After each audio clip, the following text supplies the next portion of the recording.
Assalamualaikum warahmatullahi wabarakatuh.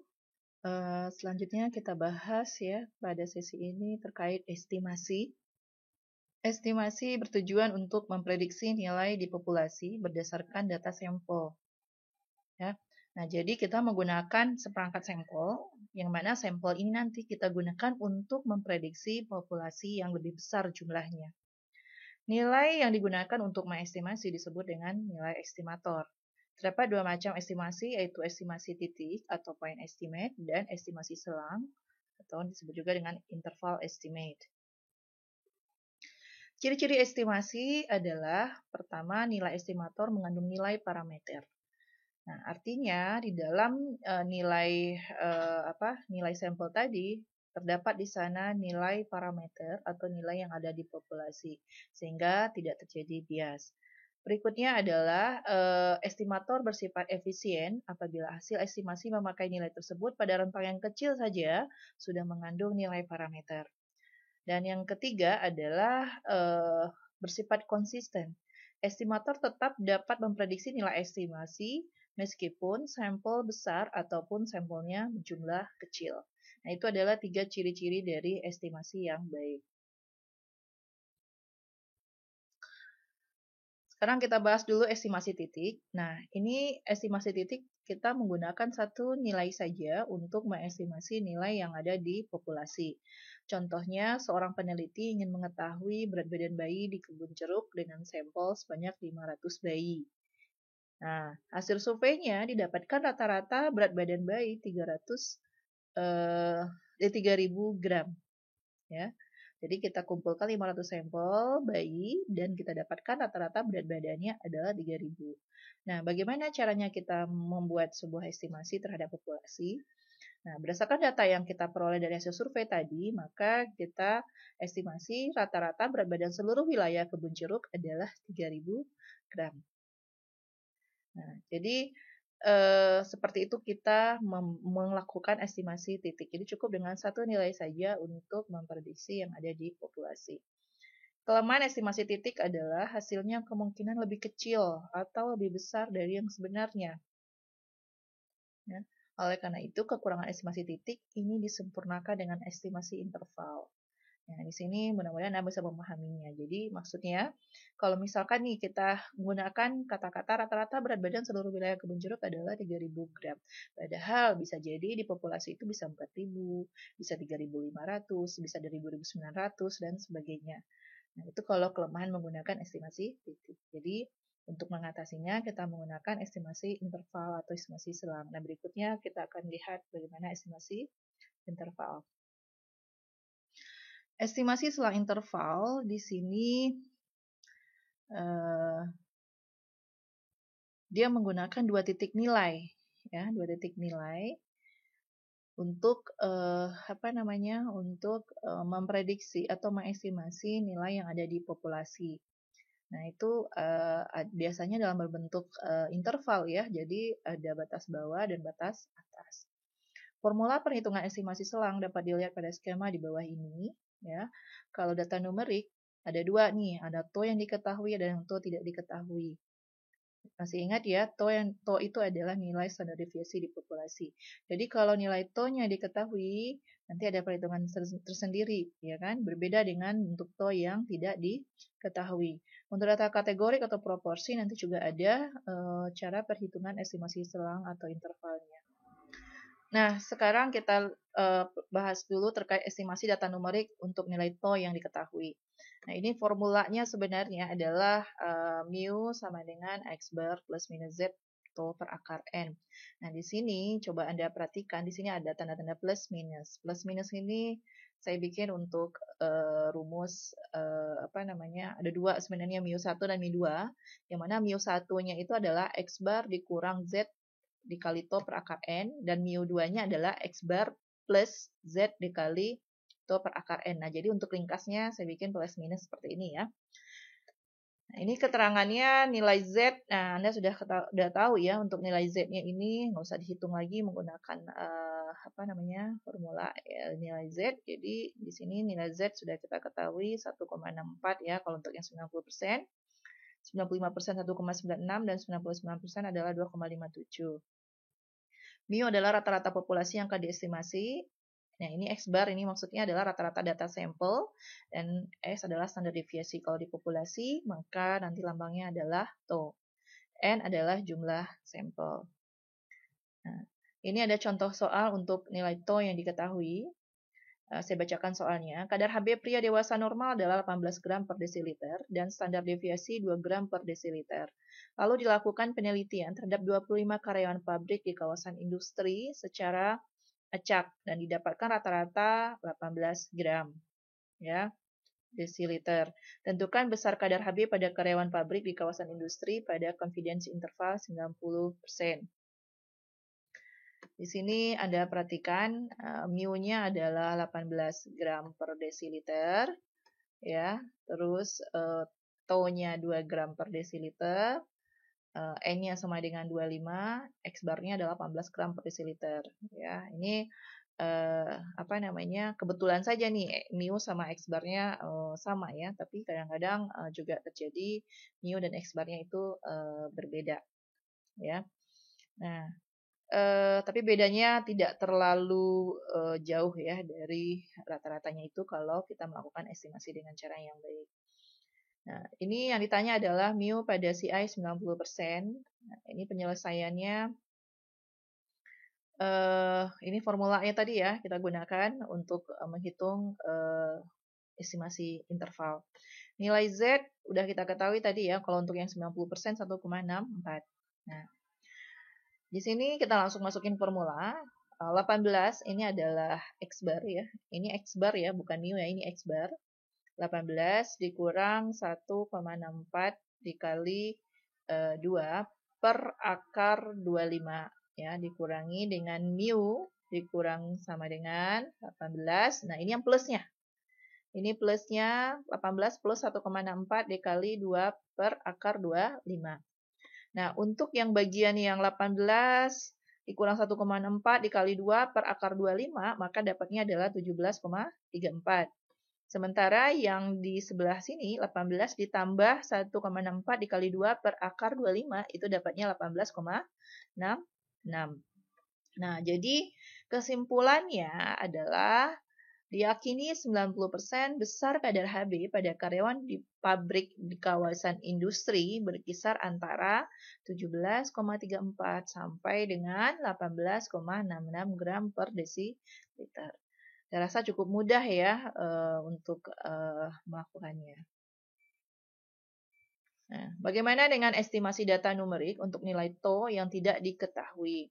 Nah, di sini X bar mu ya, mu sama dengan X bar, ini masih X bar ya, plus minus T setengah alfa dikali S per akar N. Jadi tidak pakai Z tapi pakai nilai T. Nah, di sini karena tau tidak diketahui, yang diketahui adalah standar deviasi. Jadi nanti Anda bisa melihat perbedaannya adalah di soal perbedaan soal untuk data numerik yang tau yang diketahui yang dengan tau yang tidak diketahui adalah standar deviasi ini. Standar deviasi yang diketahui nanti kalau untuk tau yang tidak diketahui adalah standar deviasinya yang ada adalah standar deviasi sampel. Sementara kalau untuk tau yang diketahui, standar deviasinya yang ada di soal itu adalah standar deviasi populasi. Nah, itu ciri khasnya, perbedaan dari masing-masingnya ya. Nah, jangan sampai Anda keliru karena soalnya rada mirip. Nah, ini mu sama dengan rata-rata populasi yang akan diestimasi. Ini adalah X bar ya, rata-rata data samples. S-nya adalah standar deviasi. Ya, S. Ini kalau di sampel lambangnya S, kalau di populasi lambangnya tau. Tapi untuk khusus tau yang tidak diketahui nanti yang diketahui nanti di soal adalah standar deviasi sampel. N adalah jumlah sampel. Nah, nilai T ini Anda harus menggunakan tabel distribusi T untuk mengetahuinya. Nah, untuk mendapatkan nilai T, terlebih dahulu dicari dulu derajat kepercayaannya, ya, atau degree of freedom, dan nilai alfa. Kemudian dilihat pada tabel distribusi T, ya. Jadi, misalkan DF-nya rumusnya N-1 ya. DF-nya adalah N-1. Alfanya adalah 1 kurang tingkat kepercayaan, ya, dibagi dengan 2. Nah, itu kalau tutile ya, tutile. Nah, setengah alfa. Oke, kita lihat bagaimana cara baca tabel T. Nah, ini nanti tabel T ini Anda perhatikan, bagian atasnya ini adalah alfa. Ya, atas ini adalah alfa. Oke, nah, alfanya ini ada yang one tile, ada yang two tile. One tile ini satu arah dan two tile ini dua arah. Jadi nanti pada sesi uji hipotesis saya akan jelaskan apa itu one tile dan apa itu two tile ya. Jadi ini bagian atas ini adalah area yang one tile, di bawahnya adalah two tile. Ya kan? Yang kalau yang two tile itu adalah alfanya dibagi dua. Kalau yang one tile alfanya tidak dibagi dua. Jadi alfa saja. Tapi kalau yang two tile adalah alfanya dibagi dengan dua. Nah, ini adalah area untuk yang sebelah kiri ini, kolom paling kiri adalah degree of freedom. Sementara yang di bagian tengah ini adalah nilai T. Sekarang pertanyaannya, berapa nilai T untuk derajat kepercayaannya 90%. Ya. Nah, kalau derajat kepercayaannya 90%, maka alfanya adalah 10 karena 100 dikurang 90 ya. Jadi alfa itu kan satu dikurang derajat kepercayaan. Nah, satu dikurang derajat kepercayaan. Jadi kalau kita anggap 1 itu 100% ya. 100% dikurang 90 maka alfanya adalah 10. Nah, kalau dibagi 2 maka jadinya adalah 0,05. Nah, kalau derajat kepercayaannya adalah 30, ya kan? Nah, misalkan sampelnya adalah 31. Jadi degree of freedom-nya adalah 30 dikurang 1, maka menjadi 30. Nah, 30 dengan derajat kepercayaannya 90, berarti alfanya adalah 10%, dan setengah alfanya adalah 0,05, maka kita lihat nih berapa nilai T-nya. Anda bisa lihat di sini adalah 1,69726.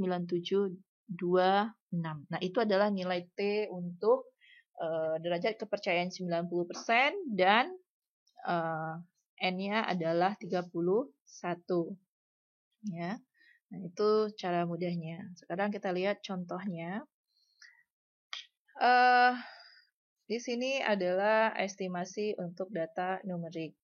Nah, untuk nilai TO diketahui ya.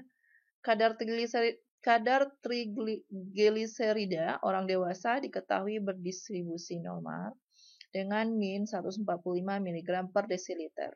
Dari penelitian terhadap sekelompok orang pekerja kantoran didapatkan dari 54 orang tersebut memiliki kadar trigliserid 155 mg per desiliter dengan standar deviasi 9 mg per desiliter. Tentukan berapa kadar trigliserid pekerja kantoran di populasi pada 95% CI. Nah, coba Anda perhatikan di sini soal ini. Ini adalah mu. Tapi di sini tidak ada standar deviasinya, artinya berarti TO tidak diketahui. Nah, cuma ada standar deviasi di sini adalah milik sampel. Kenapa? Karena ada kata-kata terlebih dahulu. Dari penelitian terhadap sekelompok orang pekerja kantoran didapatkan dari 54 orang. Nah, ini adalah sampel. Nah, baru didapatkan kadar trigliserid 155 mg. Nah, ini adalah X-bar dengan standar deviasi 9. Nah, ini standar deviasi ini adalah yang berbarengan dengan X-bar ini. Berarti ini adalah standar deviasi di sampel. Nah, itu yang caranya membedakannya dengan untuk TO yang diketahui. Berikutnya ini contoh penyelesaiannya ya. Nah, ini Anda perhatikan. Nah, coba Anda amati di sini.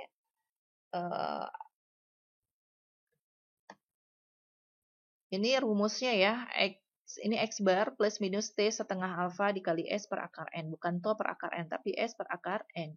CI-nya 1 minus alfa adalah 95%, maka alfanya adalah 5%. Jadi di sini nanti harusnya Anda melihat adalah 0,05 ya. 0,05 dibagi dengan 2 karena setengah alfa ya. Kalau setengah alfa berarti 0,25 atau 2,5% ya. 2,5% itu adalah 0,025.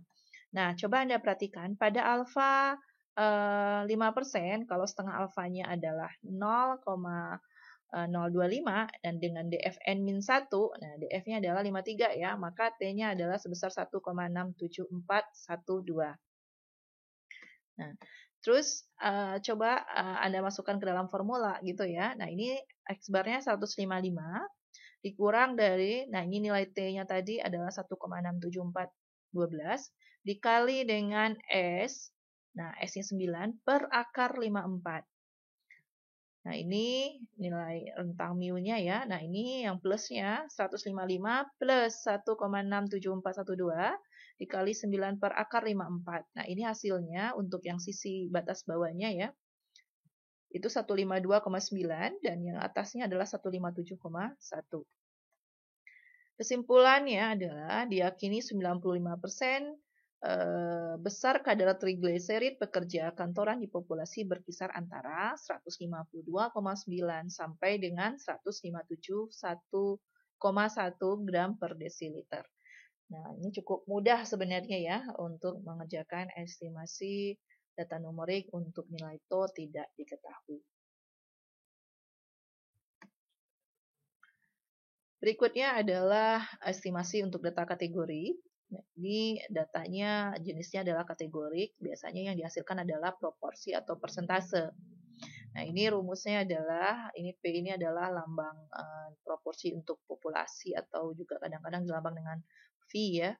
Nah, rumusnya sama dengan P plus minus Z dikali P ya. Ini Z, maaf, ini Z setengah alfa ya. Nah, dikali akar P dikali 1 kurang P dibagi akar N. Nah, ini ada yang kurang saya satu lagi. Ini harusnya akarnya sampai ke bawah nih. Ya, jadi yang diakarkan bukan hanya P kali 1 minus P saja, tapi N-nya juga ikut diakarkan. Jadi ini harus diakarkan sampai ke bawah. Keterangannya adalah P itu proporsi populasi yang akan diestimasi, P yang kecilnya adalah proporsi sampel, N adalah jumlah sampel. Nilai Z sudah baku disesuaikan dengan tingkat kepercayaan 90%, 95%, 99% yang seperti yang sudah kita ketahui ya. Nah, ini contohnya. Diketahui dari 100 orang remaja putri yang disurvei, diketahui persentase remaja yang pernah mengalami anemia gizi besi adalah 15%. Tentukan berapa banyak remaja yang terkena anemia gizi besi di populasi pada 95% CI. Nah, ini penyelesaiannya yang kita ketahui adalah P-nya adalah 0,15, N-nya adalah 100. Ya kan? Nah, yang ditanya P-nya ini adalah proporsi atau persentase yang ada di populasi pada CI-nya 95%. Nah, ini formulanya tadi ya, P plus minus Z, ini alfa per 2, dikali akar P 1 kurang P dibagi dengan N. Nah, ini kita tinggal, kalau kita uraikan jadi seperti ini nih formulanya ya, P kurang Z alfa per 2 dikali akar P 1 kurang P per N. Nah, ini sisi batas bawahnya dan batas atasnya sebelah sini. Ini tanda plus. Nah, ini kita masukkan saja formulanya ini angkanya ya, ini 0,15 dikurang ya. Kalau 95% Z alfa per 2-nya adalah 1,96. Dikali dengan akar P 0,15 dikali 1 kurang 0,15 dibagi dengan 100. Nah, ini nilai P-nya juga, rentang P ini yang akan kita estimasi ya, nilai yang ada di kisaran sini. Nah, ini yang batas atasnya. Ini kasih tanda plus saja. Perbedaannya ada tanda plus. Dan selebihnya adalah sama. Ini dapatnya 0,143 kurang P ya. 0,143. Nah, ini P ini rentangnya ya. Jadi rentang nilai P-nya berkisar antara 0,143 sampai 0,157. Itu maksudnya. Nah, kalau kita persentasekan berarti 14,3% sampai dengan 15,7%.